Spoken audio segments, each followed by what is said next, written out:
প্রথমেই আমি কড়াইয়ে তেল চাপিয়ে দেবো। এবার কড়াইতে দেখো তেল গরম হয়ে এসছে, দিয়ে দিলাম ইলিশ মাছের মাথা দুটো। এবার আমি ইলিশ মাছের মাথা দুটো একটু বেশ লাল লাল করে ভেজে নেব। দিয়ে মাথা দুটো দেখো তুলে নেব। এবার ওই তেলের মধ্যেই আমি দিয়ে দেবো একটা শুকনো লঙ্কা, তেজপাতা, 5 ফোড়ন। এবার দিয়ে দেবো আমি কেটে রাখা সবজিগুলো, ঝিঙে, কুমড়োর ডাঁটা, আলু। এবার এটাকে একটু ভালো করে নাড়াচাড়া করে এর মধ্যে দিয়ে দেবো হলুদ, ধনে গুঁড়ো, জিরে গুঁড়ো, অল্প একটু আদা বাটা আর 2টো কাঁচা লঙ্কা দিয়ে আমি ভালো করে নাড়াচাড়া করে নেব। ভালো করে কষিয়ে নিয়ে দেখো এবার আমি একটু জল দিয়ে আর একটু নুন দিয়ে এটাকে সিদ্ধ করতে দেবো।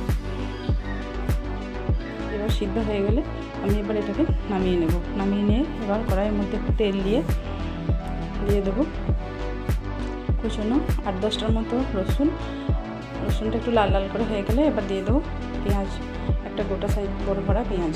তো দেখো হয়ে গেছে, এবার লাল লাল করে হয়ে গেছে।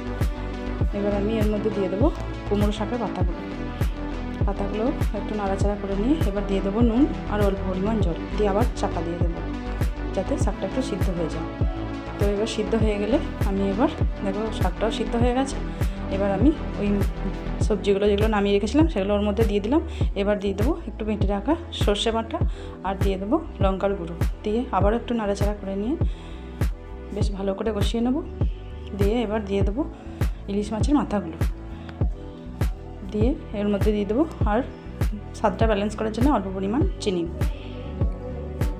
তো এবার নাড়াচাড়া করে দেখো আমার ইলিশ মাছের মাথা দিয়ে কুমড়ো শাকের ঘন্ট বা চচ্চড়ি যে যা বলতে পারো, খেতে সত্যি দুর্দান্ত হয়েছিল।